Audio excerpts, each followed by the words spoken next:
Burt Lancaster odiava profundamente Kirk Douglas. Agora sabemos o motivo. E sua rivalidade tóxica custou a Hollywood mais de 100 milhões de dólares em dinheiro de hoje em projetos sabotados. Imagine isso, 1957, o set de Gunfight at the OK Corral.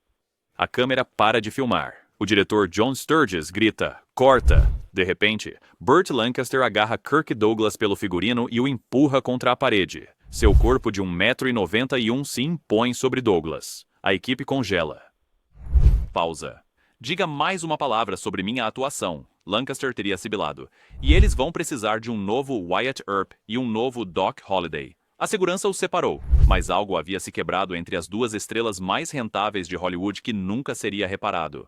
Mas será que sua lendária rivalidade era realmente sobre diferenças criativas, como o estúdio alegava? Ou algo muito mais pessoal, uma traição envolvendo uma mulher, uma indicação ao Oscar e uma cláusula secreta de contrato projetada para humilhar? Respire. Se você é novo aqui, agora é o momento perfeito para se inscrever, porque a verdadeira história por trás do ódio explosivo entre Lancaster e Douglas está enterrada nos cofres do estúdio há mais de 6 décadas. Pausa.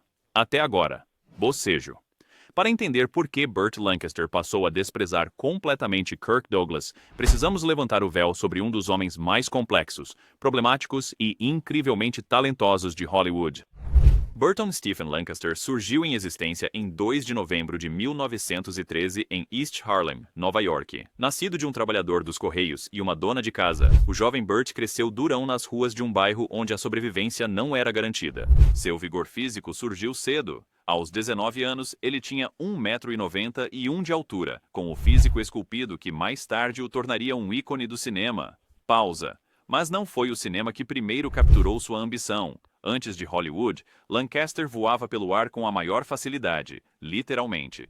Depois de abandonar a Universidade de Nova York, onde estudava com uma bolsa de estudos atlética, Lancaster juntou-se ao circo dos irmãos Kay como acrobata. Você consegue imaginar este futuro vencedor do Oscar realizando truques de tirar o fôlego sem uma rede? Essa destemor, tanto físico quanto psicológico, definiria a carreira de Lancaster e alimentaria seu ódio explosivo por qualquer um que desafiasse seu domínio. MSK Dominância. No circo, Lancaster teria dito uma vez: você aprende que a única pessoa em quem pode realmente confiar é você mesmo. Todo o resto está apenas esperando você cair.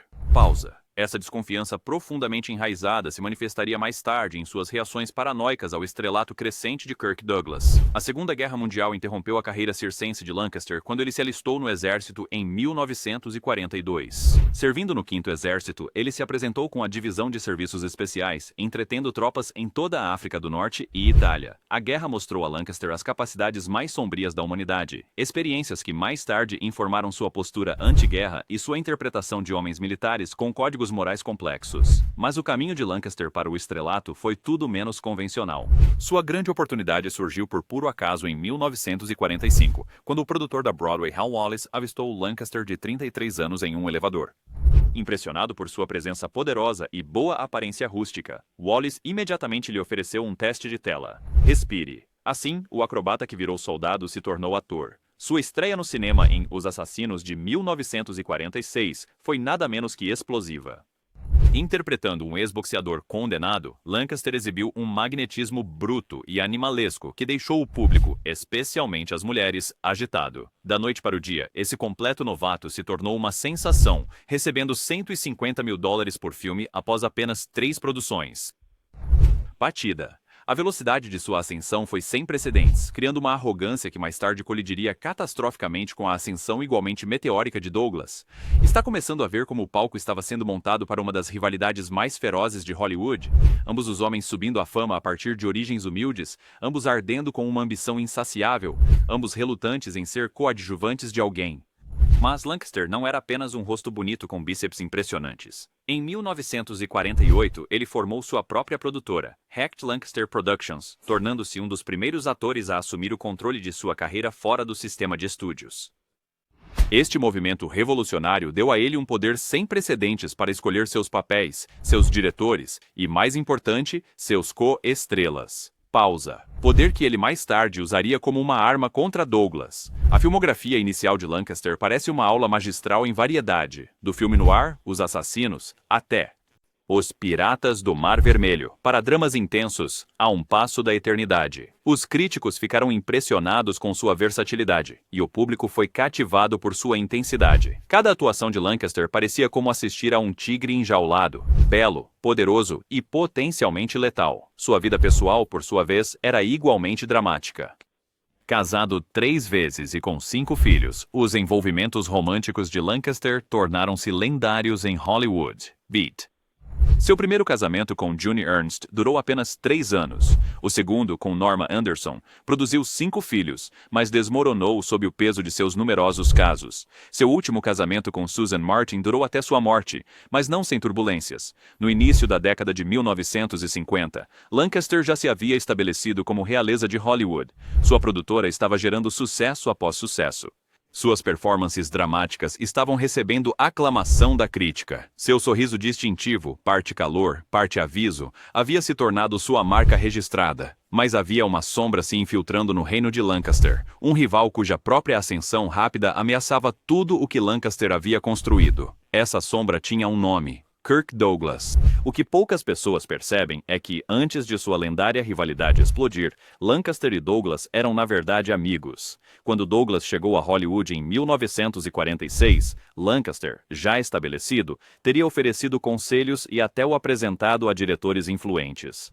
É esse mentoria inicial que torna o ódio que se seguiu ainda mais fascinante e devastador. As primeiras fissuras apareceram em 1948, quando ambos os homens foram considerados para o papel principal em Champion. Lancaster, ocupado com outros projetos, recusou. Douglas aproveitou a oportunidade e entregou uma atuação que lhe rendeu sua primeira indicação ao Oscar. Assistir aos elogios recebidos por Douglas por um papel que ele poderia ter interpretado supostamente desencadeou algo sombrio em Lancaster, as primeiras sementes de ressentimento que mais tarde floresceriam em ódio. Em 1950, ambos os homens estavam recebendo os maiores salários e estrelando grandes filmes. Mas, enquanto pareciam ser iguais, Lancaster nutria uma obsessão crescente por estabelecer domínio. Isso se manifestou em estranhas disputas de poder nos bastidores que os publicitários de Hollywood de hoje nunca permitiriam que se tornassem públicas. Você sabia que Lancaster supostamente tinha uma cláusula de altura escrita nos contratos ao co-estrelar com Douglas? Pausa. Alegadamente, estipulava que Lancaster sempre apareceria mais alto na tela, mesmo que isso exigisse que Douglas ficasse em uma trincheira rasa para certas cenas. Essa exigência aparentemente mesquinha revela a competitividade patológica que levou sua rivalidade a alturas tão destrutivas. Os problemas de controle de Lancaster se estendiam além da altura. Sua produtora lhe dava uma autoridade sem precedentes sobre roteiros, elenco e marketing. Quando ele não tinha controle oficial, ele supostamente o exercia de qualquer maneira, reescrevendo diálogos, desafiando diretores e, às vezes, até refazendo cenas quando os editores não estavam olhando. Essa necessidade de controle absoluto se mostraria explosiva quando combinada com as opiniões artísticas igualmente fortes de Douglas. A década de 1950 viu Lancaster evoluir de mero astro de cinema para artista respeitado. Sua atuação em A um Passo da Eternidade, 1953, mostrou uma nova profundidade e vulnerabilidade. Mas, mesmo com o crescimento de sua arte, também cresceu sua reputação de ser difícil, exigente e, às vezes, francamente tirânico no set. Pausa. Um diretor supostamente o chamou de o ditador mais encantador de Hollywood. O que é particularmente fascinante sobre Lancaster é a contradição entre sua persona na tela e suas opiniões políticas privadas. Embora ele frequentemente interpretasse heróis americanos e militares, Lancaster era secretamente um liberal com políticas de esquerda durante o auge do macartismo, uma posição perigosa na Hollywood dos anos 1950. Essa complexidade ideológica adiciona outra camada à sua rivalidade com Douglas, cujas próprias políticas eram mais centristas e acomodadas aos estúdios. Pisque e você perderá a conexão com Rita Hayworth aqui. A estrela de cabelos flamejantes supostamente namorou os 2 homens no início dos anos 1950, passando entre eles, sem saber, detalhes íntimos sobre suas inseguranças e ciúmes profissionais que, mais tarde, alimentariam seu antagonismo mútuo. Deixe um comentário se você pegou esse easter egg. À medida que a estrela de Lancaster continuava a subir, ele se tornava cada vez mais protetor de seu status. Amigos e colegas notaram uma paranoia crescente. Lancaster supostamente mantinha uma lista de atores que considerava ameaças à sua posição, com o nome de Douglas perpetuamente no topo, sublinhado em vermelho, MPH em vermelho. Você é do Time Lancaster ou do Time Douglas? Digite nos comentários agora enquanto continuamos, porque o que aconteceu a seguir vai forçá-lo a escolher lados na mais Rivalidade. Em 1956, Lancaster estava no auge de seu poder. Ele tinha sucesso comercial, respeito da crítica, controle criativo e até status de símbolo sexual, apesar de estar na casa dos 40 anos. Ele tinha tudo, exceto a capacidade de tolerar o único homem cuja trajetória de carreira espelhava tão de perto a sua própria. Bateu, e em 1957, a rivalidade profissional deles se transformaria em ódio pessoal quando foram escalados juntos em um projeto que deveria ter sido um sonho, Duelo de Titãs. O palco estava montado para um confronto mais dramático do que qualquer coisa que o roteiro pudesse oferecer. Dois machos alfa, dois egos enormes, duas abordagens muito diferentes de atuação, forçados a compartilhar não apenas cenas, mas também o mesmo destaque. O que poderia dar errado? Mas por trás daquele sorriso de $1 milhão e físico de ferro, um nome estava gravado com veneno na alma de Burt Lancaster, Kirk Douglas. Incidente número 1. A explosão no OK Corral. 1957, Paramount Studios, Hollywood. Lancaster e Douglas estavam coestrelando como Wyatt Earp e Doc Holliday em Gunfight at the OK Corral. A tensão vinha crescendo há semanas. Pequenos desentendimentos sobre marcação, comentários passivo-agressivos sobre escolhas de atuação, interações cada vez mais frias entre as tomadas. O ponto de ruptura ocorreu durante uma cena crucial em que Earp e Holliday discutem sobre sua abordagem à justiça. Depois que Douglas improvisou uma fala que não estava no roteiro, supostamente uma crítica sutil ao estilo de atuação rígido de Lancaster, Lancaster explodiu, prendendo fisicamente Douglas contra a parede. Se você tentar roubar mais uma cena, Lancaster teria rosnado, vou garantir que seja a sua última. O diretor John Sturges foi forçado a interromper a produção por 3 dias enquanto os produtores negociavam um tratado de paz entre as estrelas. Derrotado, mas o dano estava feito, e o que começou como rivalidade profissional havia se tornado pessoal. Incidente número 2. A Batalha de Faturamento, 1958, fase de pré-produção de The Devil's Disciple. As duas estrelas estavam prontas para se reunir, apesar do confronto anterior. Os contratos de ambos especificavam faturamento igual, mas o pesadelo promocional começou quando não conseguiram concordar sobre qual nome deveria aparecer primeiro.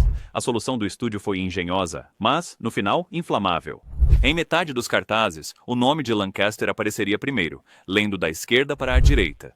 Na outra metade, o nome de Douglas apareceria mais alto, lendo de cima para baixo, criando uma disposição diagonal. Na estreia, Lancaster supostamente deu uma olhada na marquise e entrou furioso, recusando-se a posar para fotos. Mais tarde naquela noite, ele supostamente disse ao produtor Harold Hecht: "Da próxima vez, apenas coloque o nome dele em letras maiores e acabe com isso. Pelo menos assim, a traição seria honesta." O que deveria ter sido um compromisso inteligente tornou-se mais uma batalha na guerra de egos deles. Respire, mas os ataques pessoais estavam apenas começando. Incidente número 3, a desfeita no Oscar, 1960, 32ª cerimônia do Oscar. Lancaster foi indicado para melhor ator por seu papel em Elmer Gantry, uma performance transformadora que mostrou seu alcance como um evangelista corrupto. Douglas, por outro lado, era amplamente esperado para receber uma indicação por Spartacus, mas foi ignorado. Quando Lancaster ganhou o Oscar, seu discurso de aceitação agradeceu quase todos os envolvidos na produção, mas também incluiu o que muitos interpretaram como uma indireta para Douglas. Gostaria de agradecer aos atores que fazem seus colegas de elenco parecerem bem, em vez de constantemente tentarem roubar a cena. A câmera focou em Douglas na plateia, seu sorriso característico com covinhas congelado no rosto. De acordo com aqueles sentados próximos, ele sussurrou para sua esposa. Ele não podia simplesmente ganhar com elegância, podia? Ele teve que enfiar a faca e torcê-la. O que deveria ter sido a maior conquista de Lancaster tornou-se mais um campo de batalha em sua guerra particular. BEAT. Mas o ataque mais pessoal ainda estava por vir. Incidente número 4. O incidente de Ann Bidens, 1961. Restaurante Romanoff's em Beverly Hills. Lancaster estava jantando com sua esposa quando Kirk e Ann Douglas entraram. De acordo com várias testemunhas, Lancaster tinha sido bastante atencioso com Ann em eventos da indústria, talvez atencioso demais. Quando o casal Douglas passou pela mesa de Lancaster, ele supostamente se levantou, pegou a mão de Ann e a beijou com galanteria exagerada antes de olhar diretamente para Kirk e dizer: "Você sempre teve um gosto excelente, Kirk. Quase tão bom quanto o meu." Douglas, normalmente rápido com uma resposta, simplesmente colocou a mão nas costas da esposa e a guiou até a mesa deles. Mas, de acordo com um garçom, uma vez sentado, a mão de Douglas tremia tanto que ele derramou sua bebida. Anne teria dito: "Ignore o Kirk. Alguns homens nunca." Guarda. O que começou como uma rivalidade profissional agora havia invadido suas vidas pessoais, cruzando um limite que nunca poderia ser desfeito. Batida, mas o confronto mais publicamente humilhante ainda estava por vir. Incidente número 5. O sabotagem de 7 Days in May, 1964, Paramount Studios. Lancaster e Douglas estavam coestrelando o thriller político 7 Days in May, sua colaboração final. A essa altura, sua animosidade mútua era tão conhecida que o diretor John Frankenheimer agendou suas cenas para minimizar o tempo juntos no set. Durante uma cena de confronto crucial, Douglas fez um monólogo apaixonado sobre o dever constitucional. Quando chegou a vez de Lancaster responder, ele supostamente virou-se ligeiramente de Douglas, um movimento sutil, mas deliberado, que forçou Douglas a falar para o seu perfil em vez de cara a cara. Após várias tomadas, Douglas explodiu. Se você vai agir como uma criança, pelo menos seja homem o suficiente para admitir. Ao que Lancaster respondeu com frieza precisa: eu não estou atuando, Kirk. Simplesmente não suporto olhar para você. Frankenheimer foi forçado a editar em torno do bloqueio desajeitado, e o que deveria ter sido a cena mais poderosa do filme tornou-se a mais fraca, uma vítima de uma rivalidade que transcendeu a competição profissional para se tornar patológica. EMPH, patológica. Para entender por que o ódio de Lancaster era tão profundo, precisamos examinar brevemente o homem que desencadeou tal animosidade visceral. Nascido Isur Danielovich em 1916, filho de imigrantes judeus russos empobrecidos, Kirk Douglas cresceu na pobreza em Amsterdã, Nova York. Trabalhando em bicos desde os 8 anos, ele lutou para conseguir uma educação universitária, depois para a Academia Americana de Artes Dramáticas e, finalmente, para a Broadway, uma jornada de determinação incansável e auto-reinvenção. Após servir na Marinha durante a Segunda Guerra Mundial, Douglas fez sua estreia no cinema em 1946 em The Strange Love of Martha Ivers, ao lado de Barbara Stanwyck. Seu grande sucesso veio em 1949 com Champion, onde sua interpretação de um boxeador implacavelmente ambicioso lhe rendeu sua primeira indicação ao Oscar e estabeleceu o modelo para seu personagem na tela. Homens intensos e determinados, com ética questionável, mas carisma inegável. O que tornava Douglas particularmente ameaçador para Lancaster era sua trajetória semelhante, mas abordagem contrastante. Enquanto Lancaster mantinha um controle rígido através de sua produtora, Douglas desafiou o sistema internamente, notavelmente rompendo a lista negra de Hollywood ao contratar abertamente o roteirista banido Dalton Trumbo para Spartacus. Onde Lancaster era calculista, Douglas era impulsivo. Onde Lancaster era tecnicamente preciso, Douglas era emocionalmente cru. Talvez o mais importante, Douglas possuía algo que Lancaster secretamente invejava: credibilidade acadêmica. Apesar do seu sucesso, Lancaster permanecia sensível quanto à sua falta de educação formal e formação teatral. Douglas, com seu histórico em artes dramáticas, representava tudo o que Lancaster havia pulado em sua jornada do circo à fama. Dois homens, tão semelhantes em sua ascensão, mas fundamentalmente diferentes em sua abordagem, criando uma tempestade perfeita de rivalidade que nunca encontraria resolução. A rivalidade entre Lancaster e Douglas continuou por décadas, embora eventualmente tenha esfriado de ódio ativo para uma evitação mútua.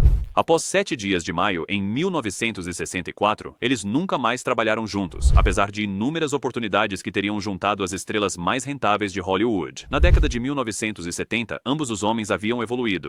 A carreira posterior de Lancaster incluiu triunfos artísticos como Atlantic City e Local Hero, enquanto Douglas sobreviveu a um acidente de helicóptero em 1991 e a um grave derrame em 1996, tornando-se um autor e filantropo aclamado. Em uma rara entrevista de 1976, Lancaster foi questionado sobre seu relacionamento com Douglas. Após uma longa pausa, ele teria dito: "Kirk e eu somos muito parecidos nas maneiras erradas e muito diferentes nas certas. Algumas pessoas trazem o melhor uma da outra. Nós trouxemos a fera." A dimensão mais trágica dessa rivalidade de décadas é o que custou a ambos os homens e ao próprio cinema. Beat as colaborações que nunca aconteceram, as potenciais obras-primas sacrificadas no altar do ego e da antagonismo. Segundo o historiador de cinema David Thompson, pelo menos 7 grandes projetos foram abandonados especificamente porque teriam exigido que Lancaster e Douglas trabalhassem juntos. Em 1991, ambos receberam as honras do Kennedy Center na mesma cerimônia. Nos bastidores, eles foram fotografados apertando as mãos, sua primeira interação pública em anos. Quando perguntado se eles haviam se reconciliado, Douglas supostamente sorriu e disse: "Algumas rivalidades não terminam. Sr. also more sexy." Sem munição. Burt Lancaster morreu em 1994 aos 80 anos após sofrer um derrame. Kirk Douglas viveu mais 26 anos que ele, falecendo em 2020 aos notáveis 103 anos.